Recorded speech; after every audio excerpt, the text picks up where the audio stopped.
प्रसिद्ध कथा है कि सूरदास जी रोज ठाकुर जी का दर्शन करने जाते थे। नेत्र उनके पास थे नहीं,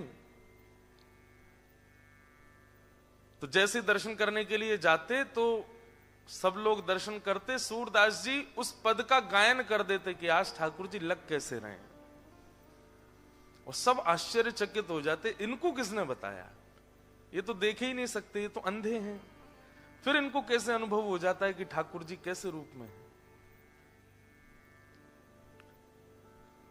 किसी दिन ठाकुर जी पीत वस्त्र पहनते तो जैसे पर्दा खुलता सब लोग तो दर्शन करते, सूरदास जी पीछे खड़े खड़े गाते, सब वर्णन कर देते, और दर्शनार्थी दर्शन कम करते, सूरदास जी की बात सुनकर के आश्चर्य करते, बोले इनको कौन बता देता है। एक दिन पुजारियों ने मन में विचार किया, बोले आज हम ठाकुर जी को वस्त्र ही नहीं पहनाएंगे, आज इनको निर्वस्त्र ही खड़ा कर देते हैं, फिर देखते हैं सूरदास क्या गाएगा। ये जरूर तुक्का मारते हैं आकर के, ये पहले ही सोच के आते हैं कि आज ऐसा गाऊंगा, और उस दिन ठाकुर जी वैसे ही होते हैं। आज सूरदास जी जैसे ही आए, सब लोग परीक्षात्मक भाव से खड़े थे, बोले आज सूरदास जी की परीक्षा होगी, आज देखते हैं क्या गाएंगे। सबको बता दिया था, बोले आज ठाकुर जी ने वस्त्र नहीं पहने, इसलिए जैसे दर्शन खुले तो कोई हल्ला मत कर देना, सूरदास जी की परीक्षा होगी आज। जैसे कपाट खुले, आहा, ठाकुर जी ने केवल एक कॉपीन पहनी थी नीचे बस, और कुछ नहीं पहना है, बिल्कुल निर्वस्त्र है ऊपर से नीचे तक। सब लोगों ने प्रणाम करके, सबको तो पता ही था कि आज ये परीक्षा हो रही है, सबने कहा सूरदास जी आज सुनाओ भाव, कैसे लग रहे हैं ठाकुर जी। सूरदास जी के नेत्रों में अश्रु आ गए, बोले आज तो बहुत ही प्यारे लग रहे हैं। बोले कैसे लग रहे हैं, बोले मैं कहाँ बताऊं आज कैसे लग रहे हैं, इतने सुंदर लग रहे हैं आज तो। बोले वो तो पता है सुंदर लग रहे हैं, रोज ही लगे, आज कैसे लग रहे हैं। बोले आज मोतियों की माला गले में पहनी है। बोले वो तो हमको भी दिख रहा है, और क्या है बताओ, विशेष क्या है। सूरदास जी बोले मत बुलवाओ। बोले नहीं नहीं बोलो। बोले आज हरि देखे नंगम नंगा, आज हरि देखे। भैया इतना सुनते ही सब वहां तो सजल नेत्र हो गए सबके। बोले हे सूरदास जी, सूरदास जी को बिना नेत्रों के अनुभव हो जाता है ठाकुर जी का। अंत तो गत्वा सबने सूरदास जी से इस रहस्य को जानना चाहा कि कोई टोना है, कोई टोटका है, कोई मंत्र विधि है, कोई तंत्र विधि है, ये है क्या, आपको ये अनुभव कैसे हो रहा है, आपको ठाकुर जी का साक्षात्कार कैसे हो जाता है। सूरदास जी कहे, बोले मैं बता तो दूंगा लेकिन तुम विश्वास करोगे नहीं। बोले नहीं हम विश्वास करेंगे, आप बता दीजिए। मेरे जो गुरु हैं उन पे मुझे अटूट विश्वास है, उनकी वाणी पर, उनके स्वरूप पर, उनके भाव पर, उनके चरणार बिंदों में मेरा ऐसा अविचल विश्वास है कि वो जो कह दें वो मेरे लिए सर्वोपरि है। और भैया मैंने और कछु नहीं कियो, केवल अपने गुरुदेव पर पूर्ण भरोसा किया है और अपने आप को समर्पित कर दिया है। जब से ये भाव मैंने प्रकट किया है अपने गुरु के प्रति, तब से ही ये अनुभव होने लगे हैं कि बिन नेत्रों के मुझे ठाकुर जी का अनुभव होता है, बिन नेत्रों के मुझे ठाकुर जी का दर्शन होता है। सोचो, तुरंत वृंदावन पहुंच गया, और वृंदावन जाकर के केवल एक ही रट लगी है उसकी कि मुझे श्याम सुंदर से मिलना है, मुझे ठाकुर जी से मिलना है, मुझे प्रियतम से मिलना है, मुझे ठाकुर जी का साक्षात्कार करना है। अब जिससे भी मिलता है उससे जाके यही कहता है कि मुझे ठाकुर जी से मिला दो, मुझे श्याम सुंदर से मिला दो, मुझे राधा रमण जी के प्रत्यक्ष दर्शन करा दो। अब सब लोग बोले यही मंदिर में मिल जाएंगे, अंदर चले जाओ मिल जाएंगे। कोई कहे तुम परिक्रमा कर दो वृंदावन की, मिल जाएंगे। कोई कहे तुम जमुना जी स्नान कर लो, मिल जाएंगे। लेकिन तभी उसको एक ठग मिला। कौन मिला? कौन मिला? ठग। ठग कौन होता है? फ्रॉड। जो लोगों के मन से खेले, व्यवहार से खेले, विचार से खेले, वो ठग है। तो वो रोते रोते जा रहे थे, मुझे श्याम सुंदर से मिलना है, मुझे ठाकुर जी से मिलना है, जो विधि बताओगे वो करूंगा। ऐसी स्थिति एक बार रसखान की हुई थी। रसखान भी जब वृंदावन आए तो वृंदावन आकर के ऐसी स्थिति में ही थे, जिससे बैठ के मिलते उससे यही पूछते मुझे श्याम सुंदर कैसे मिलेंगे। तो कोई कहता तुम ब्रजरज लगाया करो, तो पूरे तन पे ब्रजरज लगा के घूमते थे। अब मिल जाएंगे? बोले हाँ मिल जाएंगे। ऐसे ही घूमते थे। फिर किसी से मिले, वो किसी ने कहा तुम भैया इतनी मिट्टी पोत के क्यों चलते हो? बोले श्याम सुंदर से मिलना है। बोले इससे नहीं, तुलसी माला पहनो, कंठी पहनो, उससे मिलेंगे। तो रज भी लगाते, ऊपर से यहाँ पे भी कंठी पहन ली, इधर भी कंठी पहन ली, यहाँ भी तुलसी माला पहन ली, कमर में भी पहन ली, सिर पे भी बांध ली, कान में भी लटका ली। बोले अब मिल जाएंगे? सामने वाला बोला भाई महापागल है ये तो।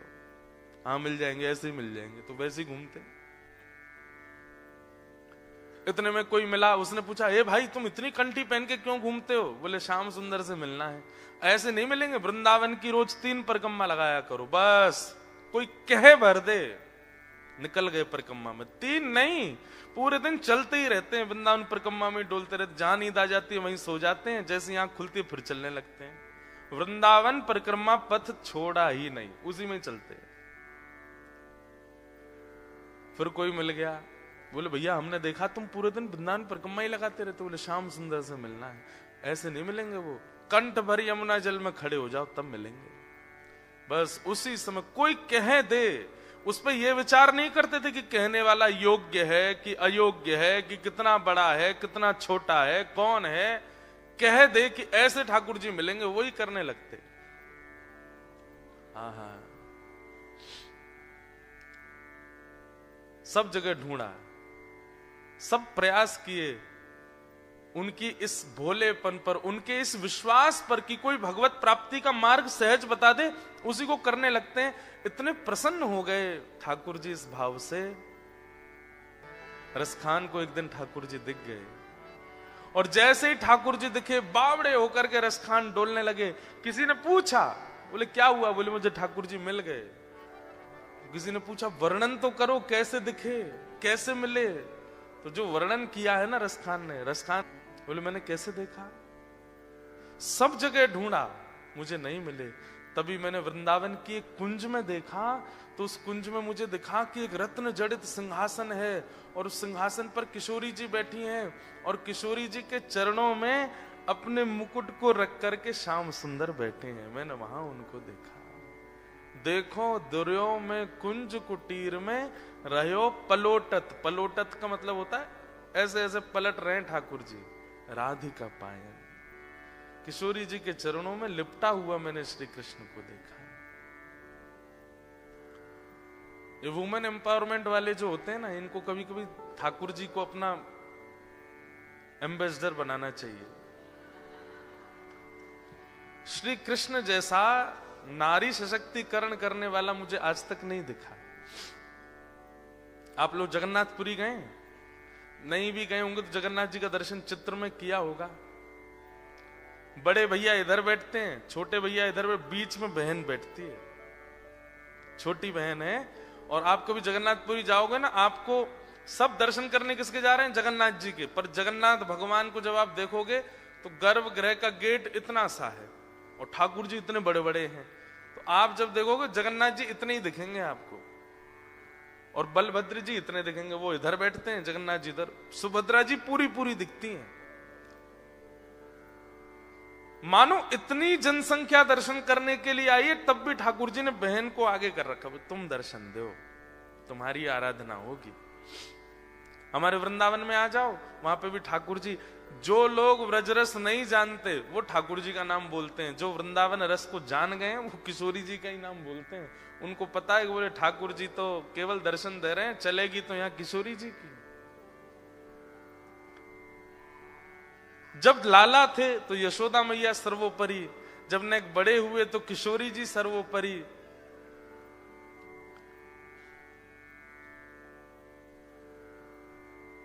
एक कन्या का, नारी का, मां का सम्मान कैसे होना चाहिए, श्री कृष्ण से सीखिए आप, उनसे जानिए। वही कहते हैं यत्र नार्यस्तु पूज्यन्ते रमन्ते तत्र देवता। जहां नारी का सम्मान नहीं होती, ठाकुर जी कहते हैं मैं वहां जाता ही नहीं हूं, मेरा वहां उपस्थितिकरण ही नहीं होता। इतना ठाकुर जी सम्मान करते हैं। तो रसखान कहते हैं कि मैंने किशोरी जी के चरणों में लोटा हुआ श्री कृष्ण को देखा, लेटे हुए श्री कृष्ण को देखा, चरणों में लेटे हुए हैं। श्री जयदेव महाप्रभु गीत गोविंद की रचना कर रहे थे, तो एक पद लिखते लिखते उनके मन में जो भाव आता था वो लिखते थे। तभी उनके मन में यही भाव आया कि ठाकुर जी किशोरी जी के चरणों में सिर रख करके प्रणाम कर रहे हैं। लेकिन लिखने में वो विचार करने लगे, ये भाव लिखूंगा कहीं अनुचित तो नहीं लगेगा। इधर देखो सब लोग सुनो, मन में जो भाव आता लिख देते। अब तभी मन में भाव आया कि ठाकुर जी किशोरी जी के चरणों में प्रणाम कर रहे हैं, तो मन में भाव आया, अब लिखते लिखते रुक गए जयदेव, कैसे लिखूं, कहीं ऐसा ना हो कि मेरी बात अनुचित हो जाए। वहीं रोक दी अपनी कलम, और कलम रख करके गीत गोविंद की पत्रिका विराम दे करके पत्नी से बोले, देवी अभी आगे की पंक्ति याद नहीं आ रही। सोचने लगे कुछ और आएगा तो वो लिखूंगा, पर जयदेव महाप्रभु के चित्त में उनकी भावना थोड़ी आती थी, वो तो ठाकुर जी भावना करते हैं, वही वो लिखते थे। लेकिन जयदेव महाप्रभु ने उस बात को लिखा नहीं कि किशोरी जी के चरणों में श्री ठाकुर जी के मस्तक रखे हैं। अधूरा छोड़ करके जयदेव महाप्रभु जैसे ही बाहर गए, पत्नी से बोल गए, देवी हम स्नान करने जा रहे हैं, तुम भोजन की व्यवस्था कर लो और फिर आकर के हम भोजन करेंगे, फिर कुछ याद आएगा तो आगे लिखेंगे। जयदेव महाप्रभु जैसे गए, इतने में ठाकुर जी जयदेव महाप्रभु का रूप बना के आ गए। जयदेव महाप्रभु संकोच कर रहे हैं लिखने में, तो ठाकुर जी ही जयदेव महाप्रभु बन के आए। और तुरंत जैसे लौट कर गया तो पत्नी बोली, अरे आप तो स्नान करने गए थे, इतनी जल्दी कैसे आ गए? अरे देवी मुझे वो पंक्ति याद आ गई, मैं लिख दूं। और जो जयदेव महाप्रभु सुन रहे थे और लिखने में संकोच कर रहे थे, ठाकुर जी ने वही लिख दिया, किशोरी जी के श्री चरणों में मेरे मस्तक हैं, लिख दिया।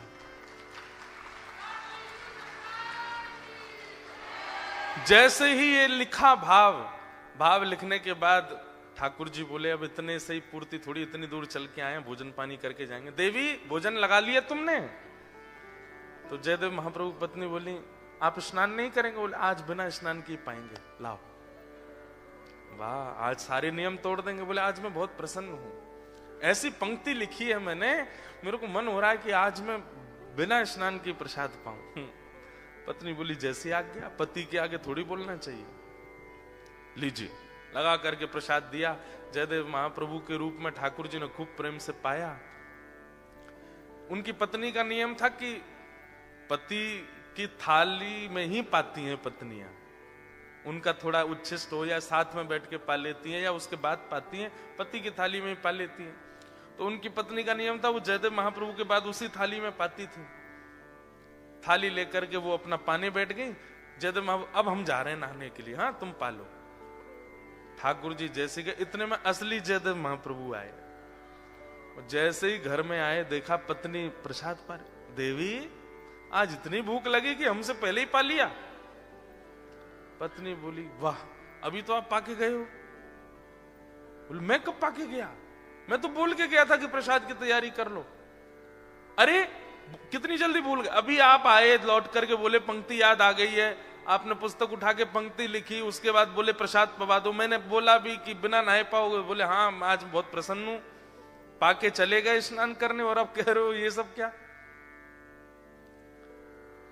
जयदेव महाप्रभु बोले, पंक्ति लिखी? हाँ, आपने गीत गोविंद में पंक्ति लिखी। दौड़ करके जैसे ही जयदेव महाप्रभु ने पंक्ति, जो उनके मन में आ रहा था, जो वो लिखने में घबरा रहे थे, वही पंक्ति वहां लिखी हुई थी, जो कि स्वयं श्री जगन्नाथ भगवान लिख करके गए। देवी के पास गए, बोले, देवी थाली कहाँ है? बोले, ये रे। बोले, इसमें से मुझे पाने दो, जल्दी पाने दो। और बोली, मैं अपना झूठा नहीं पवाऊंगी आपको। अरे तू छोड़, तेरा झूठा नहीं है ये। वो कोई और नहीं थे, वो स्वयं ठाकुर जी आए थे। मैं संकोच कर रहा था लिखने में, उस संकोच को बदलना चाह रहा था मैं, लेकिन मेरी अनुपस्थिति में ठाकुर जी आए, लिख करके गए और तेरे हाथ से बनी प्रसादी पा करके अपना उच्छिष्ट प्रसाद तुझको दे करके गए, मुझे दे दे, उसमें से 2-3 कण दे दे। वो ठाकुर जी पा करके गए। ऐसे जयदेव महाप्रभु। तो ये व्रज का भाव है। वहां किशोरी जी कौन है? बंधुओं, श्री राधा रानी कौन है? ध्यान से सुनिएगा। व्यक्ति को जब अत्यंत आनंद आता है, तो देखो यहां बैठे हर व्यक्ति, मुझसे लेके पीछे तक, हम सबको जब भी बहुत आनंद आता है तो हम सबकी एक कोई ना कोई क्रिया है, हम वो करते हैं। जैसे कोई व्यक्ति है वो जोर से नाचने लगता है जब उसको बहुत आनंद आता है, कोई व्यक्ति है उसको बहुत आनंद आता है वो रोने लगता है, कोई व्यक्ति जिसको आनंद आता है वो चिल्लाने लगता है, कोई व्यक्ति उसको बहुत आनंद आता है तो बड़े उल्टे सीधे काम भी करते हैं लोग। कई लोगों को बड़ा जोर से आनंद आता है तो सिर के बल लुढ़क ही मारते हैं, करते हैं, कोई कूदने लगता है, कोई चिल्लाता है। ऐसे ही श्री कृष्ण को जब बहुत आह्लाद होता है तो श्री ठाकुर जी प्रकट नहीं कर पाते। ब्रह्मांड नायक है ना, इसलिए ठाकुर जी ने विचार किया मैं क्या करूं, मेरा अत्यंत आह्लाद, जो मेरा जो आनंद का स्वरूप है, जब मुझे बहुत प्रसन्नता होती है तो मेरे हृदय में जो आह्लाद है मैं उसको कैसे प्रकट करूं। तब ठाकुर जी ने एक दिन मन में विचार किया कि आज मैं अपने आह्लाद स्वरूप को प्रकट करूंगा, जो मेरे चित्त में आनंद आता है उसको मैं प्रकट करूंगा। और जब ठाकुर जी ने अपने चित्त के आह्लाद को प्रकट किया तो वही आह्लाद ही श्री किशोरी जी के रूप में प्रकट हुआ। इसलिए ठाकुर जी की आह्लादनी शक्ति है कौन? श्री राधा रानी। ठाकुर जी का अद्भुत सुख, अद्भुत आनंद, अद्भुत उत्साह, अद्भुत प्रेम, वो सब एकत्रित हुआ हृदय में, और वही श्री ठाकुर जी से प्रकट हुआ श्री किशोरी जी के रूप में, श्री लाडली जी के रूप में। इसलिए ठाकुर जी सदा उनको निहारते हैं। कई लोगों के मन में बहुत प्रश्न आते हैं, क्योंकि हम लोग आजकल के सीरियल्स देखते हैं, आजकल की मूवीज देखते हैं, तो आजकल के लड़का लड़की की तरह ही हमको दिखते हैं। ठाकुर जी का वो आह्लाद है, ठाकुर जी नित्य देखते हैं किशोरी जी को, उसी से ही प्रसन्न होते हैं, उसी से ही आनंदित होते हैं। तो रसखान को वही दर्शन हुए। देखो दुर्यो में कुंज कुटीर में रहो पलोटत राधिका पायन। किशोरी जी के चरणों में लोटा हुआ मैंने कृष्ण को देखा। परंतु ये भगवत साक्षात्कार रसखान को, जयदेव महाप्रभु को, सूरदास जी को कैसे हो रहा है? केवल एक क्रिया, गुरु के प्रति अटूट विश्वास। हमारे गुरु चाहे जैसे ही हैं, पर हमारे गुरुदेव अगर आज्ञा कर दें, उनकी वाणी अगर सुन लें, उनके प्रवचन सुन लें, उनकी बात जो है हमारे चित्त में घर के बैठ जाए, उस पर फिर दोबारा संशय ना हो। बस ये बिना संशय की बुद्धि जो गुरु के प्रति है, यही भगवत दर्शन कराती है। तो एक व्यक्ति को ठग मिला, वही बता रहे थे ना, वो सबसे पूछे मुझे ठाकुर जी कैसे मिलेंगे, तो इतने में ही सब बोलते मंदिर में चले जाओ, कोई कहता परिक्रमा लगा आओ, कोई कहता ये कर लो, लेकिन नहीं मिले ठाकुर जी। तो रोता रोता एक गली में पहुंचा, तो वहां से एक ठग आ रहा था, उससे पूछने कि मुझे ठाकुर जी कैसे मिलेंगे। तो ठग ने देखा, बोले कि इसकी स्थिति बड़ी भावुक है, रो रहा है और ठाकुर जी से मिलने के लिए बड़ा व्याकुल है, लेकिन इसके हाथ में 2-3 सोने की अंगूठी हैं, गले में एक चैन भी पहनी है, उसके पास में बैग है, उसमें भी कुछ तो रुपए पड़े ही होंगे, चलो इसको मिलवाते हैं ठाकुर जी से। बोले मेरे साथ चलो, मेरे पीछे पीछे चलो। और जैसे बोला पीछे, वो तो इतना उत्साहित हो गया, चलो चलो मिलवाओ ठाकुर जी से। जमुना जी ले गए। जमुना जी जाकर के बोले अब सारे वस्त्र उतार दो, अपने झोला रख दो नीचे। वस्त्र उतार दिए तुरंत। बोले कैसे मिलेंगे ठाकुर जी? बोले जितना पहना है सोना चांदी सब उतार दो। सब उतार दिया। बोले बस एक वस्त्र में रहो, जाओ कंठ भर जमुना जी में खड़े हो जाओ। तुरंत चला गया। अब उसको ठंडी कहां लगती है, उसको गर्मी। जिसको ठाकुर जी से मिलने की इच्छा हो, उसको फिर बाह्य व्यवहार, फिर जिसको प्रेम हो गया हो ना, उसको ना भूख लगती है, ना प्यास लगती है, ना नींद लगती है, ना ठंड लगती है, ना गर्मी लगती है, कुछ नहीं लगता। प्रेम अद्भुत वस्तु है। हम आप सब लोगों को जो होता है वो आकर्षण है, हम आप सब लोगों को जो होता है वो संसारी केवल और केवल मोह है। बहुत 0.1% किसी जीव को प्रेम होता है। हमारा आपका प्रेम स्वच्छ नहीं है, लेकिन जिसको प्रेम हो जाता बाधित नहीं करती।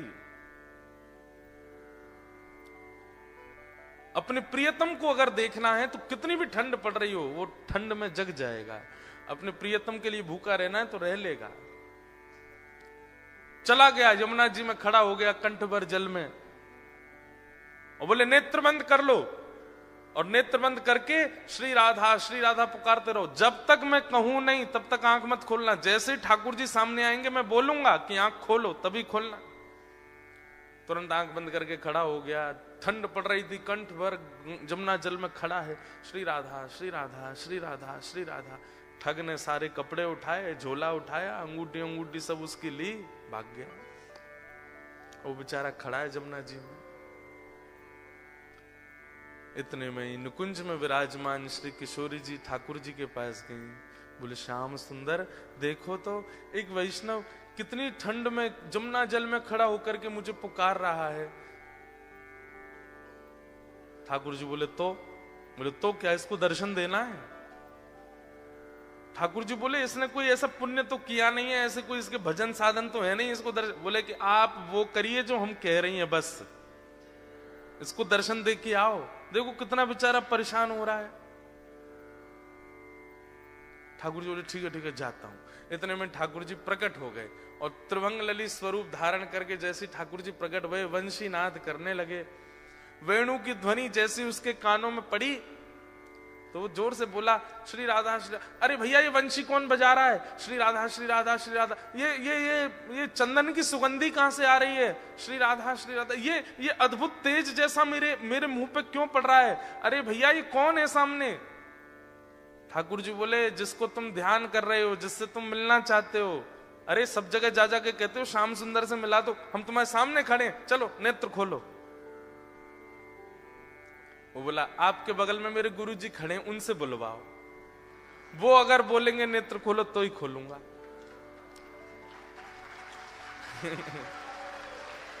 ठाकुर जी आप आ गए, बहुत अच्छा किया आपने अपने वचन का निर्वहन किया, पर आपके बगल में मेरे गुरुजी खड़े हैं, वही मुझे लेकर के आए थे। उन्होंने ही कहा था जमुना जी में खड़े हो जाओ, राधा राधा जपो।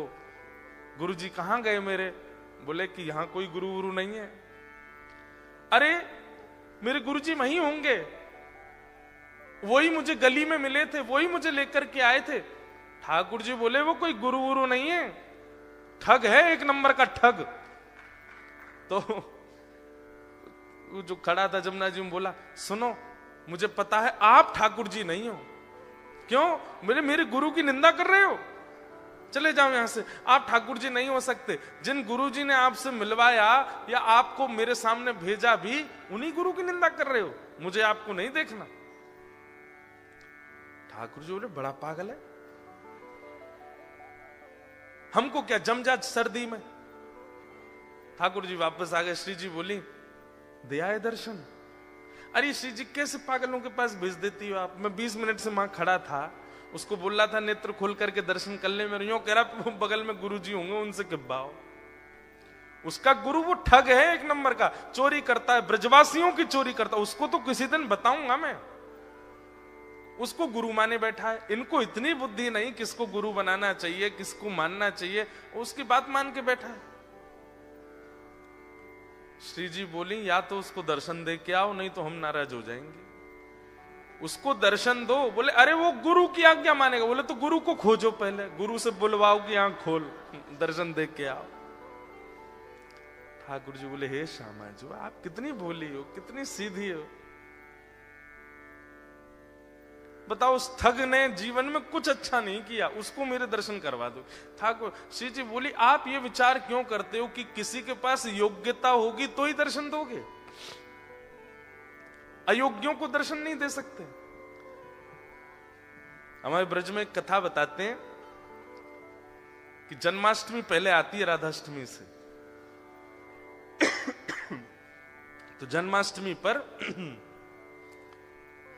एक होड़ होती है हमारे ब्रज में कि जन्माष्टमी बड़ी होगी कि राधाष्टमी बड़ी होगी, किसमें ज्यादा धूम मचेगी, इसकी होड़ होती है बड़ी। और ये होड़ आज से नहीं चल रही है, ये हमेशा से है।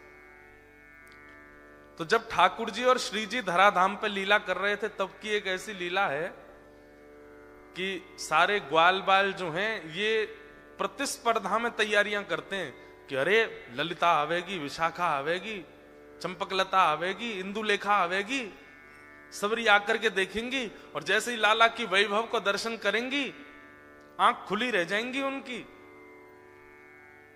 और ये सब भी जब जाती हैं ना ठाकुर जी के जन्माष्टमी उत्सव में तो जाकर के देखती हैं इनने जैसो कियो या से 21 करनी है राधाष्टमी की तैयारी। तो अब की बार मधुमंगल श्रीदामा तन सुखा मन सुखा धन सुखा बोले लाला अब की बार कछु ऐसो करें कि हमारो लाला दानवीर दिखाई दे, हमारे लाला खूब दानी है ऐसा अनुभव हो। तो ठाकुर जी बोले कहा करेंगे? बोले लाला लड्डू बनवा में। बोले कितने लड्डू? बोले कोई गिनती नहीं, बनवा दे बस। और सबसे कहेंगे कि अपने अपने घर से पात्र लेकर के आओ, जितना बड़ा पात्र होगा उतने लड्डू भर के देंगे। बरसाने वारिन की आंख खुलनी चाहिए, देखो हमारा लाला कितना दानवीर, कोई इतनी बड़ी परात लेके आवेगा तो वो भर के देंगे और कोई छोटी कटोरी लेके आवेगा तो वो भर के, जितना बड़ा पात्र उतने लड्डू भर के देंगे। सब लोग इधर देखो। श्री जी आई सब सखीन के साथ। तो जैसे ही श्री जी पहुंची तो सब सखा सवरे सिर उठा के खड़े, देखिए हमारे लाला के कैसो दानवीर है हमारो लाला। सब लोगन को लड्डू भर भर के दे रहे हो, जितने बड़े बड़े पात्र। आप सबको ब्रजभाषा समझ आ रही है? आ रही है? बोले हमारो लाला देखो आपने, जितने बड़े बड़े पात्र सब लेकर के आ रहे हैं, सबन को भर भर के दे रहे है।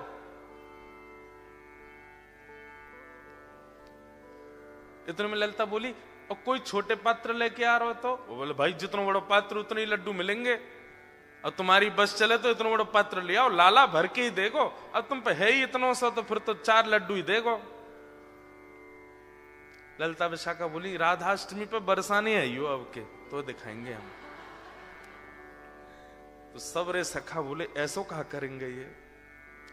तो बरसाने में कहा कियो, सब जगह हल्ला मचवा दियो, कोई भी पात्र लेकर के मत आइयो, खाली हाथ आइयो। तो ये सुनकर के सब सखा बोले बताओ पात्रन की मना कर दिए दे तो कहा देंगे ये? सब खाली हाथ जा रहे। तो कहा देखो कि मुख्य द्वार पे ललिता विशाखा खड़ी हैं और जितने लोग आ रहे हैं सबन को बड़े बड़े पात्र पकड़ा रही हैं, कोई भी छोटा पात्र नहीं, सबन को बड़े बड़े पात्र दे रही हैं। अब जाओ श्री जी के पास, और श्री जी वह पात्र को भर भर के दे रही हैं। जैसे ही मधुमंगल श्रीदामा सबरे पहुंचे, अरे तुम्हारो लाला तो बड़ो पात्र होगो तो ज्यादा देगो, छोटो होगो तो कम देगो, हमारी श्री जी तो पात्र भी खुद देती हैं और फिर वह भर के और दे में। ये हमारी लाडली जी हैं, ये हमारी किशोरी जी हैं। इतनो सो मोह रह गयो ग्वाल बालन को। लाला तू एक काम कर। बोले कहा तू अपनो जन्मदिन बाद में कर, हम कछु भी करें ये बात 21 ही कर ला में, क्यों 1 महीना बाद आता है श्री जी का जन्मदिन।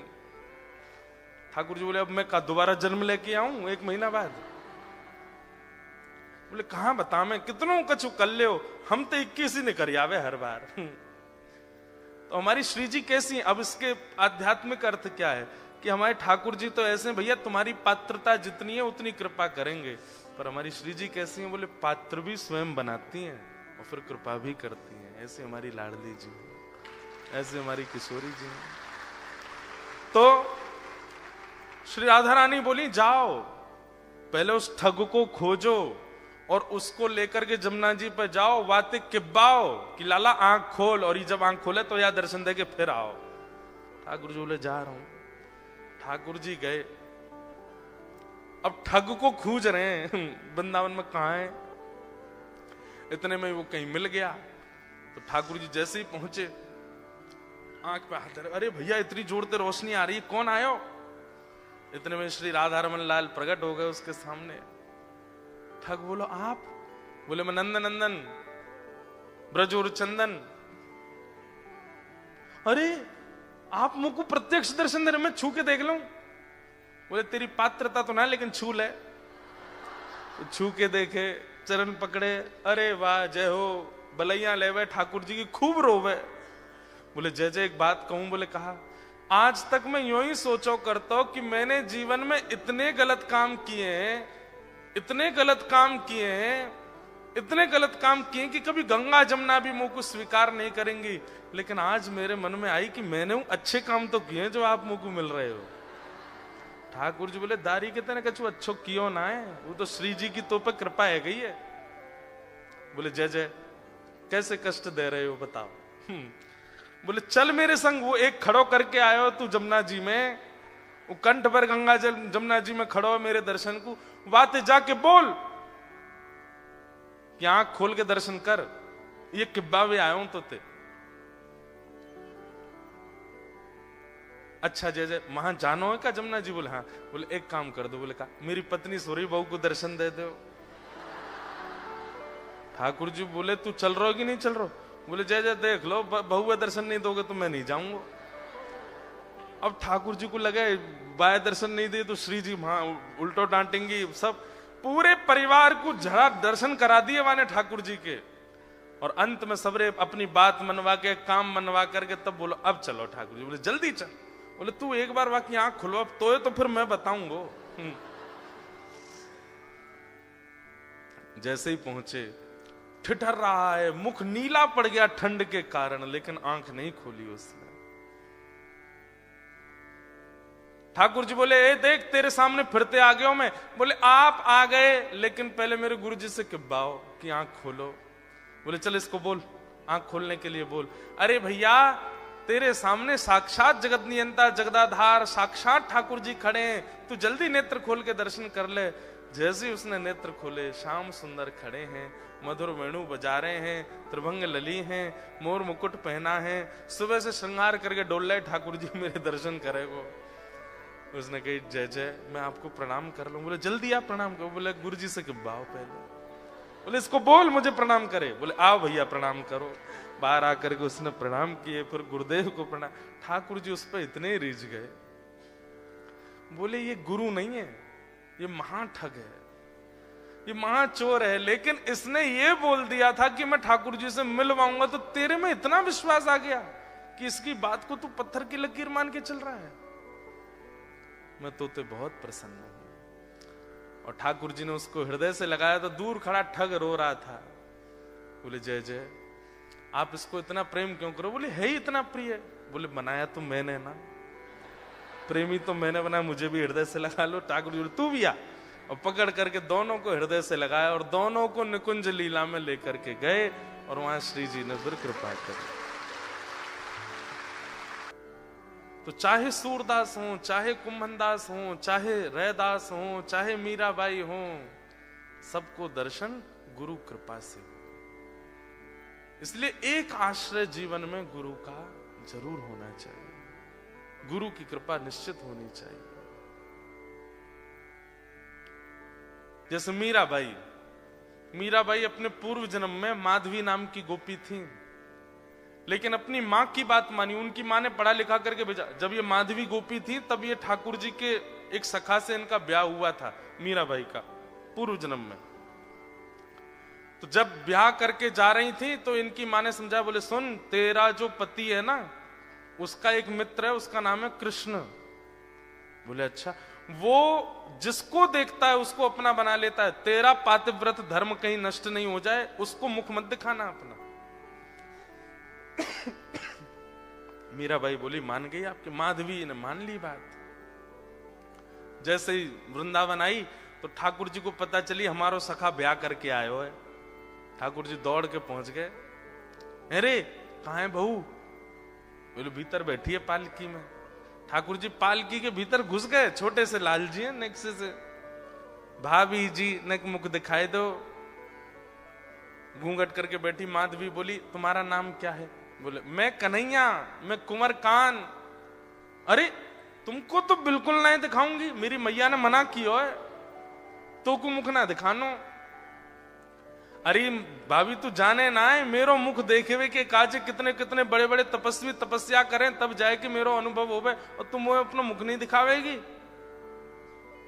माधवी बोली मैं पूरा जीवन घूंघट में निकाल दूंगी, मृत्यु पर्यंत घूंघट में रहूंगी, तो मुख नहीं दिखाऊंगी। तो ठाकुर जी फिर बहुत देर तक मनाते रहे, जाते जाते बोल गए देख लियो भाभी तड़पेगी मोह देखवे के काजे, और तो इतनी प्रतीक्षा करनी पड़ेगी, फिर तेरे जीवन में एक गुरु आवेगो, वो ही मेरा अनुभव करावेगो। माधवी पूरे अपने जीवन काल में ठाकुर जी का दर्शन नहीं किया। जब जब पता चलता कि गली से श्याम सुंदर आ रहे हैं, घूंघट कर लेती। लेकिन तभी समय आया गोवर्धन धारण लीला का। जैसे ही ठाकुर जी ने नख पे गिरिराज जी धारण किए, सब ब्रजवासी वहां गए थे। तो जैसे ही पता चला, अरे लाला ने पहाड़ उठा लियो, लाला ने पहाड़ उठा लियो, ये बात जैसी माधवी ने सुनी, बोले कि वो छोटे से कन्हैया ने पहाड़ उठाया? बोले हाँ। तो उसके मन में इच्छा हुई मैं देखूं तो सही कैसे उठाया।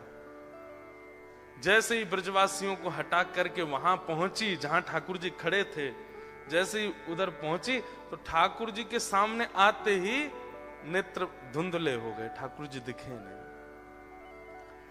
अविरल अश्रुधार गिरने लगी, बार बार आंखें पहुंच के देखती है लेकिन ठाकुर जी नहीं दिखते उसको।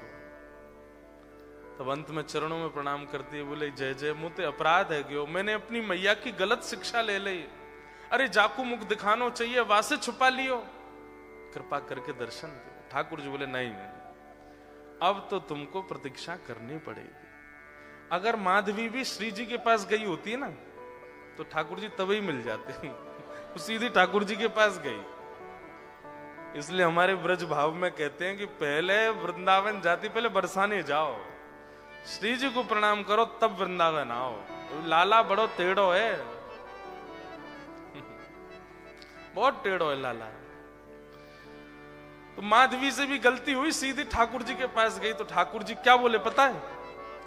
तो को मेरे दर्शन होंगे लेकिन न प्रतीक्षा करनी पड़ेगी। तो माधवी कितना, 1 दिन 2 दिन 10 दिन, कितनी प्रतीक्षा करनी पड़ेगी बताओ? ठाकुर जी बोले 1 युग। कितना? अभी चल रहा है द्वापर और हम दर्शन देंगे तुमको कलयुग में। माधवी तो रोने लगी, बोले तुम चिंता मत करो, उसके पीछे भी एक कारण है कि तुम्हारा कलयुग में प्रादुर्भाव लोगों के चित्त में प्रेम भक्ति को प्रकट करने के लिए होगा। तुम मेरी परम भक्ता मीरा के रूप में प्रकट होगी और तुम्हारे जीवन में एक गुरु आएंगे, वो मेरा स्वरूप प्रदान करेंगे, तब तुमको मेरा अनुभव होगा।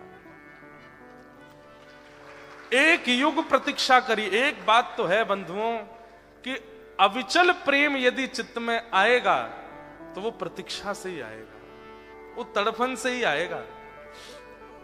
मीराबाई से कहा 1 युग प्रतीक्षा कर। माधवी ने 1 युग प्रतीक्षा करी, प्राण त्याग दिए, फिर बहुत प्रतीक्षा की, तब जाकर के कलयुग आया। कलयुग का भी बहुत समय निकला। उसके बाद मेड़ता में मीराबाई का जन्म।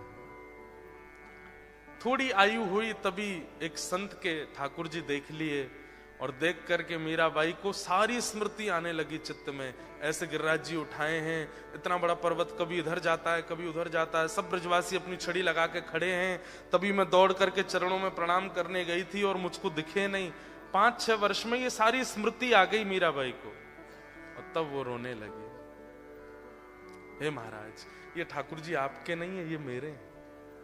इन्होंने कहा था ये 1 युग बाद मिलेंगे, आप इनको मुझे दे दो।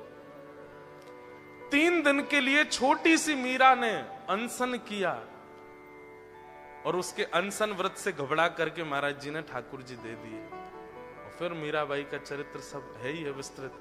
उन्हीं को लेकर के मीराबाई घूमती हैं, नाचती हैं, गाती हैं और मीराबाई उनको ठाकुर जी मिले। फिर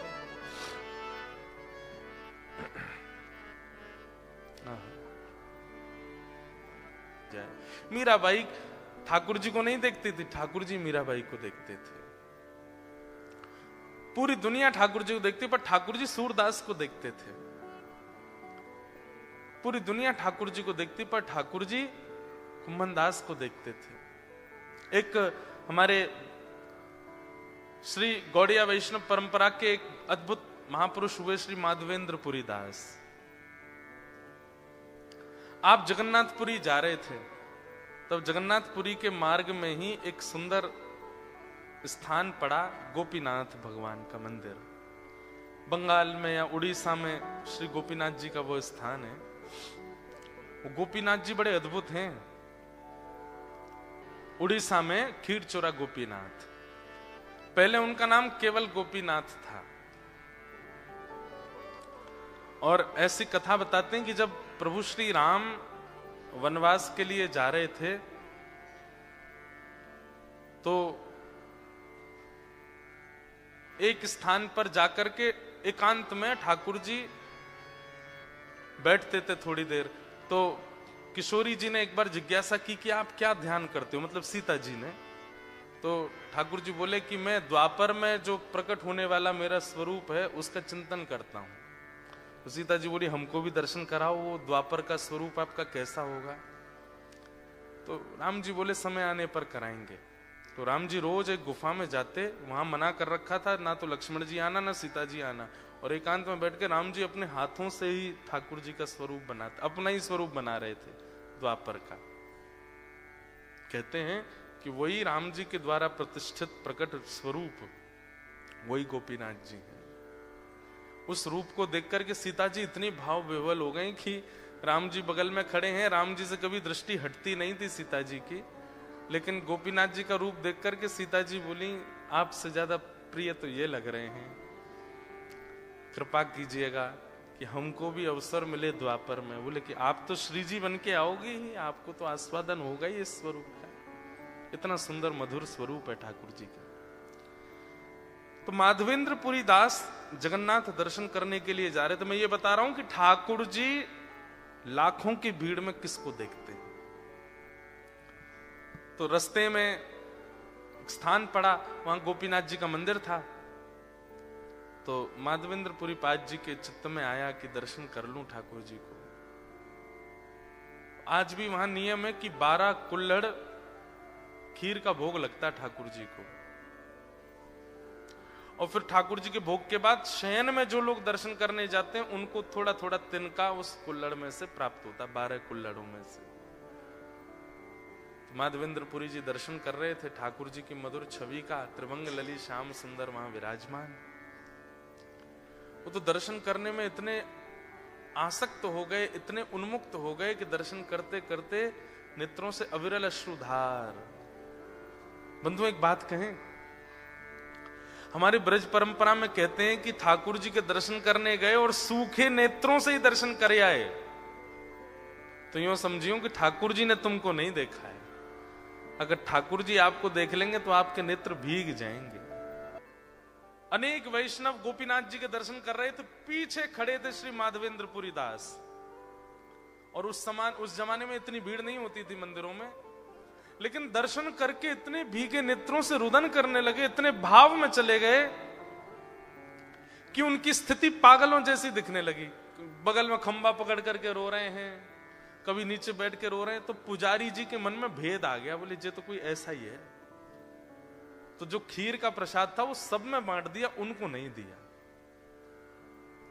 कई बार ये भेद ठाकुर जी के समीप रहने वाले कर देते, पर ठाकुर जी नहीं करते। हमने अनुभव किया अपने गिरधर लाल जी के लिए।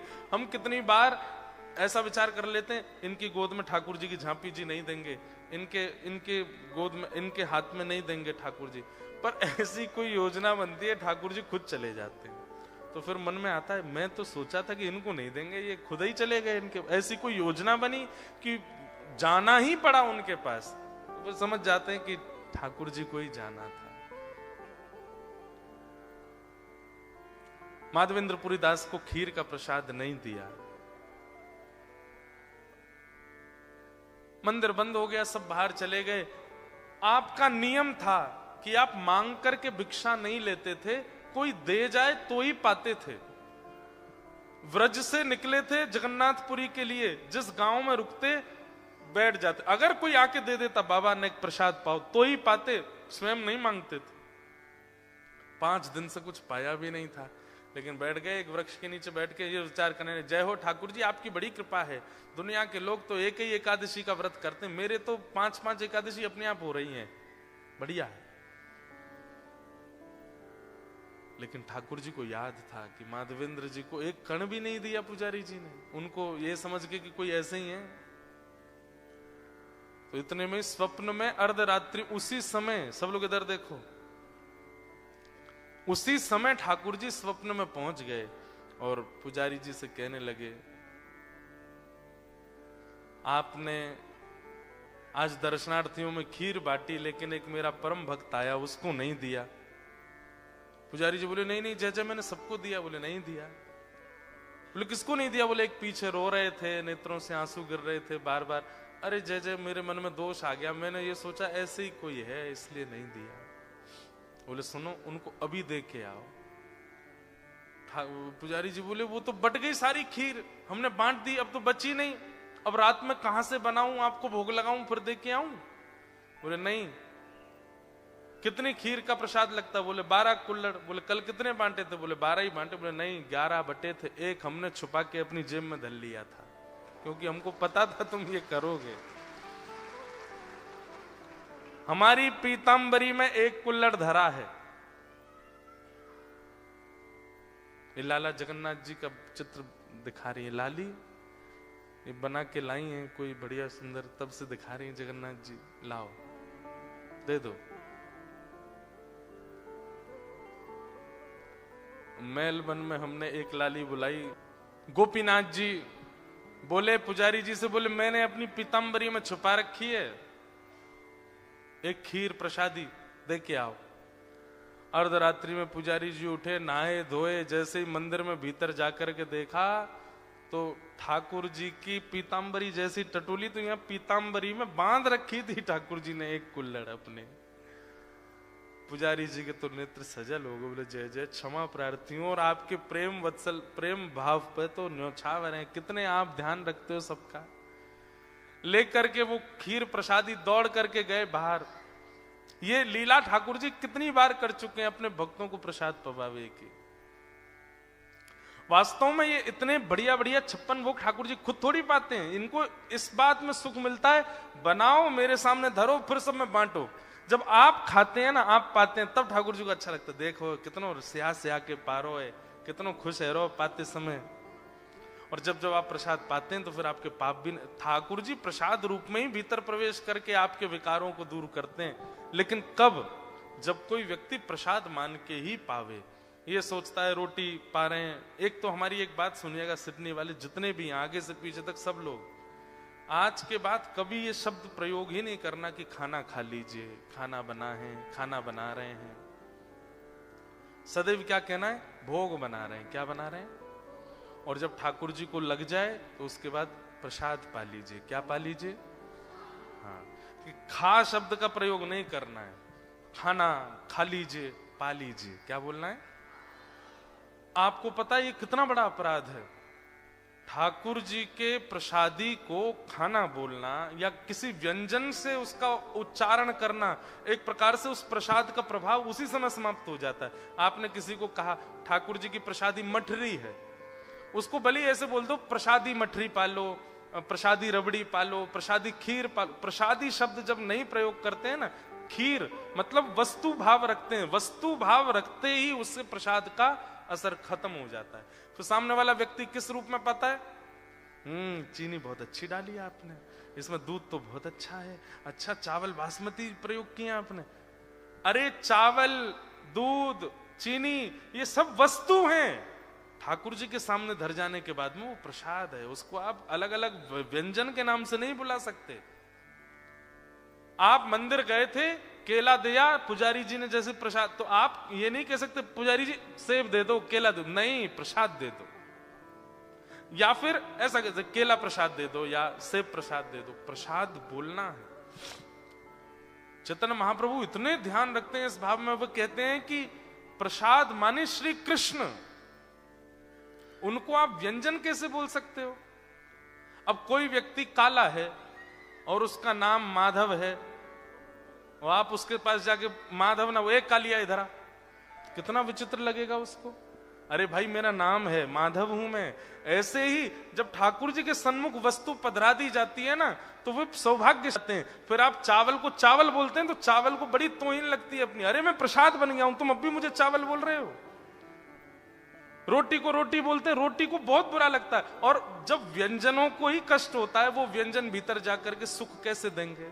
वो पेट खराब ही करते हैं, फिर वो हृदय गति को खराब ही करते हैं।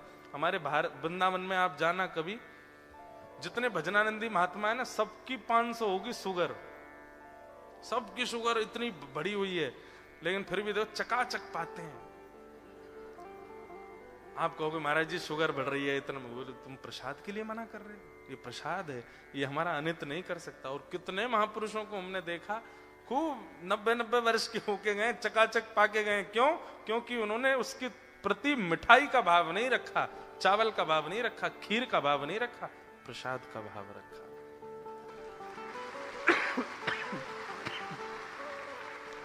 और भैया जितने डायबिटिक बैठे हैं, कहीं इस कथा को सुनने के बाद रात में जाके घर वालों को सुनो, मालपुआ लेके आओ, मालपुआ प्रसाद लाओ।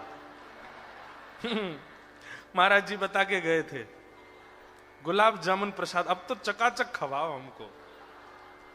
भाई उसमें भी तुम्हारी जीव तो है ना, ये लपलपानी नहीं चाहिए। उस भाव से पाओगे तो शुगर बढ़ेगी ही। महाप्रसादे गोविंदे, उनके प्रति साक्षात गोविंद की भावना रखो, साक्षात ठाकुर जी हैं, और उसी भाव से उसको ग्रहण करोगे तो आज के बाद खाना नहीं बोलना। कम से कम इतने लोग ही सुधर जाएं तो बहुत हो जाएगा ना। मैं कहीं लोगों के घर जाते हैं, महाराज जी चलिए खाना तैयार है, तो इतनी पीड़ा होती है। खाना नहीं है वो प्रसाद है, ठाकुर जी का भोग लगा है। और दूसरा नियम बना लीजिए, कोई भी वस्तु ठाकुर जी को बिना निवेदित नहीं पानी है, ठाकुर जी को निवेदित करके पाओ। तो माधवेंद्रपुरी दास जी के पास ठाकुर जी ने वो खीर बचा के रख ली, बोले दे आओ। पुजारी जी गए, माधवेंद्रपुरी दास जी बैठे थे, ठाकुर जी का स्मरण कर रहे थे। पुजारी जी गए, बोले आप ही माधवेंद्रपुरी दास हैं? नाम सुन, आपको हमारा नाम कैसे पता? बोले कि अब बस पूछिए मत, पहले तो आप अपने चरण छुपाइए। चरण पकड़ लिए। वो अरे आप ये क्या कर रहे हैं, आप पुजारी हैं गोपीनाथ जी के? पूरा वृत्तांत बताया। बोले विश्व के लोग दर्शन करने आते हैं यहाँ पे, लेकिन आज पहली बार अनुभव किया मैंने कि ठाकुर जी ने किसी का दर्शन किया। ठाकुर जी ने ऐसे ऐसे अपनी गोजे में, गोजा बोलते हैं जेब को, ब्रज भाषा में जेब को बोलते हैं गोजा, अपने गोजे में आपके लिए खीर प्रसादी छुपाई, क्योंकि मैंने आपको दी नहीं थी। तो ठाकुर जी ने आज्ञा करके स्वप्न में कहा कि माधवेंद्रपुरी दास को देकर के आओ। ये सुनते ही बोले अच्छा मेरे लिए खीर छुपा ली? बोले हाँ। नाचने लगे, बोले ये गोपीनाथ नहीं है, ये तो खीर चोरा गोपीनाथ है। कौन है? खीर चोरा गोपीनाथ। और उसी दिन से ठाकुर जी का नाम पड़ गया क्या? वहां बोलते हैं क्षीर चोरा, अब हमारे यहाँ क्षीर को खीर बोलते, तो खीर चोरा गोपीनाथ। आप दर्शन करते हैं ये एक बात है, ये सामान्य बात है। बंधु नित्य मंदिर जाओ, नित्य मंदिर जाओ, आप देखो ठाकुर जी को और प्रतीक्षा करो कि किस दिन आप देखोगे मुझे, किस दिन आप देखोगे मुझे, उसकी प्रतीक्षा करो।